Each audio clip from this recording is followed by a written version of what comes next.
देखिए जिसने भी हम पर ये लगाया है ना आरोप, उनको इलेक्शन लड़ने की जरूरत नहीं पड़ेगी, इतना पैसा अपन दे देंगे इंशाल्लाह। गुंजन को भगाने के एवज में एक बड़ी रकम, मोटी रकम ली गई। गुंजन को भगाने में मोटी रकम ली गई। इसके पहले भी काफ़ी लोग हैं, गद्दार थे, भगोड़े थे, पार्टी को बेचने वाले थे। आपने भी फॉर्म वापस ले लिया था, क्यों लिया था आपने फॉर्म वापस? बोला कि गुंजन भाई ने वापस ले लिया। अरे आदमी को जब टिकट मिला और बोला कि मैदान खाली, अब तो कैसे भी भाग जाऊंगा। अशरफ भाई गवाह है, आजी साहब गवाह है, अयाज भाई भी हमारे साथ रही है। जो लोग आरोप लगा रहे हैं ना साहब, वो आप फेसबुक पे इसका डेटा लो, बचकाने टाइप के लोग, वो बच्चे लोग हैं।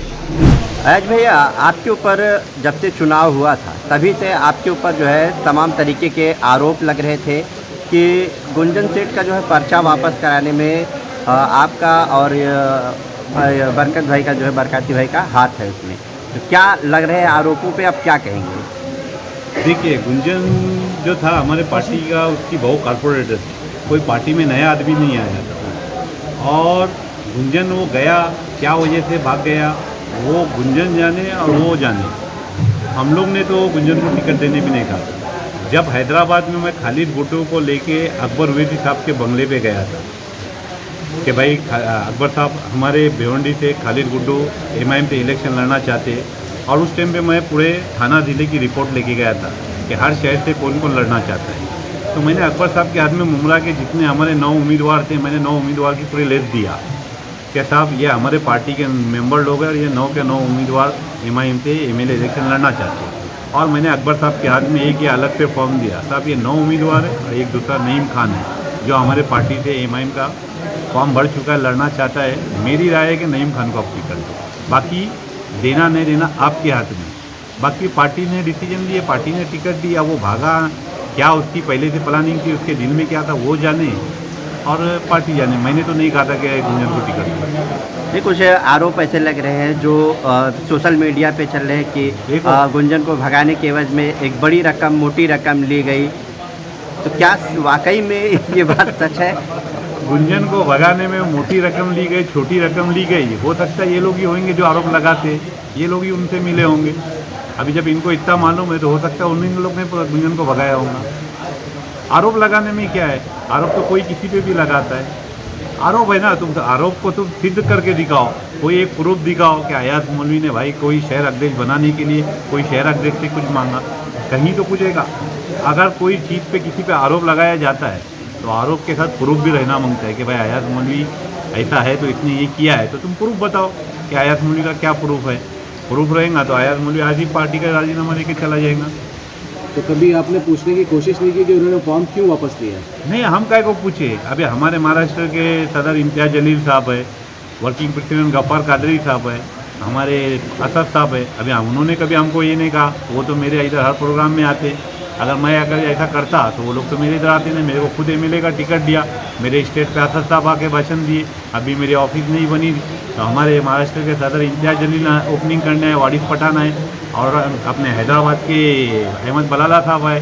तो सब लोग तो आएगा, गफ्फार कादरी साहब भी आके गए, हर कोई आके गया। अगर ऐसा मेरे पे आरोप सिद्ध रहता तो मेरे इधर कौन काय को आता। आमदार के चुनाव से पहले भी आप थाना अध्यक्ष थे, लेकिन कभी आपने ऐसा मुमरा में कुछ ऐसा लोगों को जोड़ने की कोशिश क्यों आपकी बार बार मुखालिफत की जाती है? आपके ही पार्टी के लोग मुखालफत करते हैं। देखो, यहाँ पे मुमरा के अंदर हमने देखा है कि कोई किसी को लीडर मानने ही तैयार नहीं। अभी सैफ पठान तरीपार हो गए, अभी पता नहीं उनके ऊपर क्या आरोप लगा, उनको तरीपार किया गया। अभी इतने छोटे से गुनाह के अंदर तो तरीपार होना भी नहीं मांगते। मेरे अंदाज से तो ऐसा नहीं होना मांगता।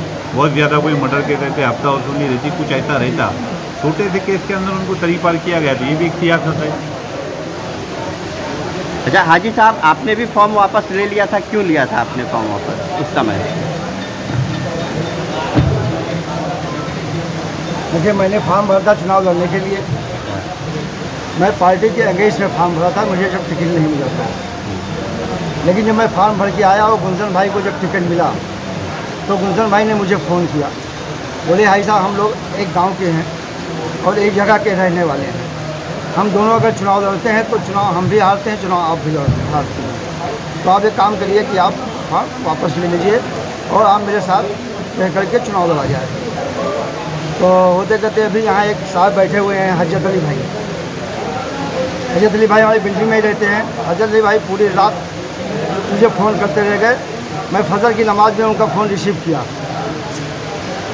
फजर की नमाज़ के बाद मैं फ़ोन रिसीव किया, मैं उनसे नीचे मिला और उन्होंने कहा कि साहब ऐसा ऐसा प्रॉब्लम हो रहा है कि हम सब एक गांव के हैं और हम दोनों अगर लड़ते तो दोनों चुनाव हारते हैं और गुंजन भाई पार्टी के टिकट से हैं और आप इंडिपेंडेंट हैं, तो फ़र्क पड़ेगा कुछ ना कुछ, तो आप वोट काट लेंगे और चुनाव दोनों हार जाएंगे। मैं बोला फिर क्या होना चाहिए? तो बोले आप फार्म वापस ले लो। मैं बोला फार्म ऐसा मैं वापस नहीं लेने वाला हूँ, पहले गुंजन भाई को बुलाइए और जो है 2-4-10 लोग जो जिम्मेदार हैं उनको बुलाइए। तो उस समय हमारे शहर के अध्यक्ष थे रऊफ़ लाला साहब।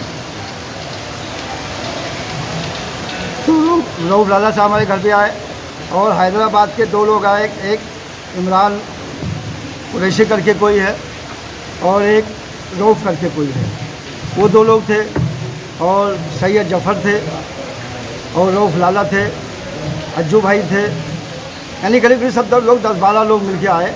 उन्होंने कहा कि साहब आप फॉर्म वापस ले लो और हम लोग मिलकर चुनाव लड़ेंगे, इंशाल्लाह हम लोग चुनाव जीत जाएंगे। बोला भाई हमारे कौम की बात है, अगर हमारे इस कौम की नुकसान हो रही है तो मैं फार्म बिल्कुल बेशक उठा लेता हूँ। ये जो 10 लोग आए थे वो किसकी तरफ से आए थे? गुंजन की तरफ से आए थे, एमआईएम की तरफ से आए थे। अच्छा जी, और मैंने फार्म वापस लिया और मैं जैसे ही फार्म वापस लिया, सुन लीजिए, एक 10 मिनट के बाद मैं गेट से निकल रहा था और गेट के अंदर गुंजन भाई एंट्री कर रहे थे।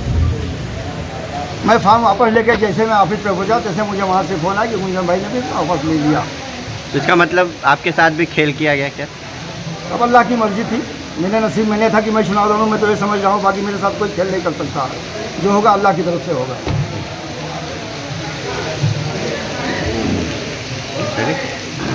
बरकाती भाई, आपके ऊपर भी इसी तरह के आरोप लग रहे हैं कि आपने भी जो है उस चुनाव में ऐसा साथ दिया था, क्या कहेंगे इस पर?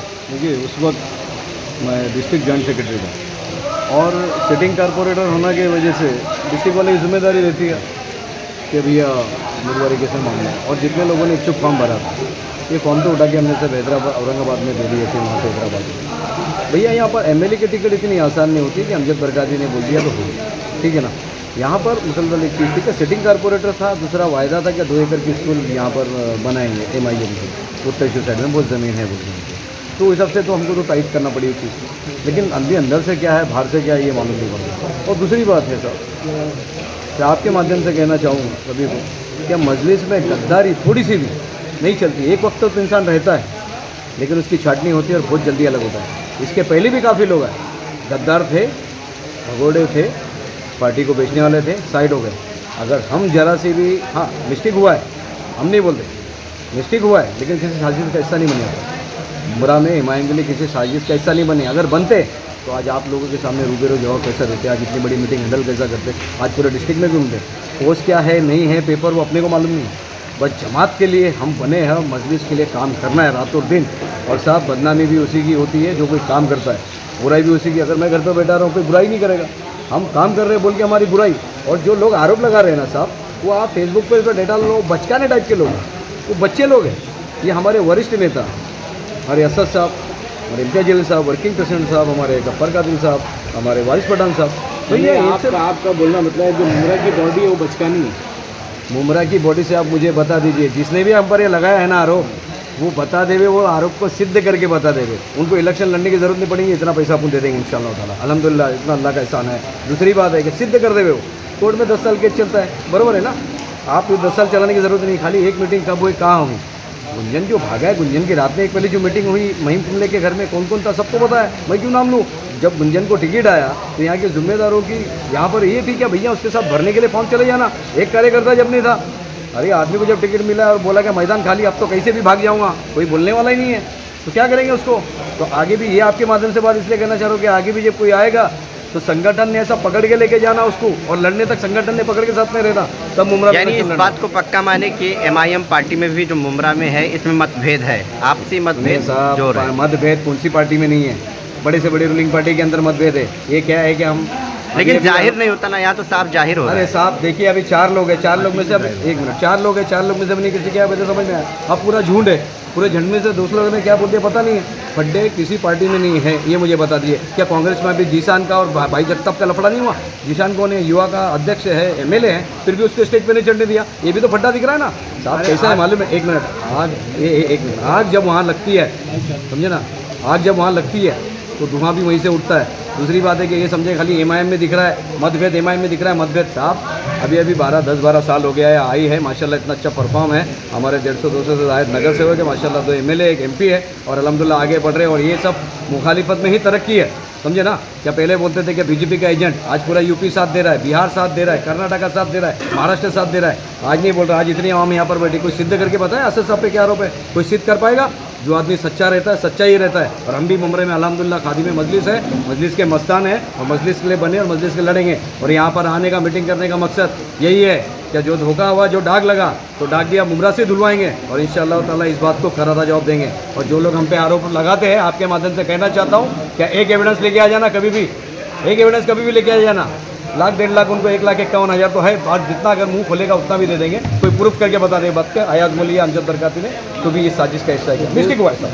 2 साल के बाद आप दाग धब्बे धोने के लिए आए, क्या वजह? दाग धब्बे नहीं साहब, पूरे प्रोग्राम में देखिए जब 2 साल हो गया ना, नहीं साहब सुनिए ना, आपने मेरा कैमरा नहीं चलाया। सैफ पठान साहब की जब गिरफ्तारी का मामला हो गया, उनकी वालिदा का मामला हुआ, जब भी कोई कार्यक्रम लगा वहाँ पर अमजद जब बरकाती, आप पे आरोप लगा था तो आप एक प्रेस कॉन्फ्रेंस लेके या कुछ लोगों को बुला के आप अपना सफाई दे सकते थे ना। एक बात बता देता हूँ सर मैं आपको। 2 साल के सर बाद मैं आप एक ये बात बता प्रोग्राम देता के हूँ, माध्यम से आप ये बता रहे हो ना। बता देता हूँ सर, इतनी ही फिक्र से आपने अगर उस वक्त हमको पूछा होता ना तो बता दिए होते। दूसरी बात, सफाई वो आप देता यहाँ मुमरा में हो ही नहीं तो क्या आपसे पूछे? तो मैं थाना जिले पे हूँ साहब, तो आप मुमरा कब आते हैं? और जब मैं ज्वाइंट सेक्रेटरी था, आज जनरल सेक्रेटरी हूँ। दूसरी बात है सर, स्पोक पर्सन भी हूँ। दूसरी बात है सर, आप फिक्र थी ना मुमरा वालों को, समझ रहे कि नहीं? आपके माध्यम से हम उस टाइम भी बोलना चाहते थे, उस टाइम हमको किसी ने सवाल पूछा, हमने उसका जवाब दिया। अल्हम्दुलिल्लाह आगे भी जवाब देने की तैयार है। और मुसलसल जहाँ पर भी कुछ मीटिंग वगैरह रही, अशरफ भाई गवाह है, हाजी साहब गवाह है, अयाज भाई भी हमारे साथ रही है। सैफ पठान साहब का तड़ीपार का मामला हो या दूसरी केसेस का मामला हो, मुसलसल सीपी ऑफिस इंचार्ज के साथ पूरे जिले में अल्हम्दुलिल्लाह मुमरा ही नहीं, हर जगह हम देखिए, अगर चोर होते ना सब पीछे के रास्ते खड़े जाते।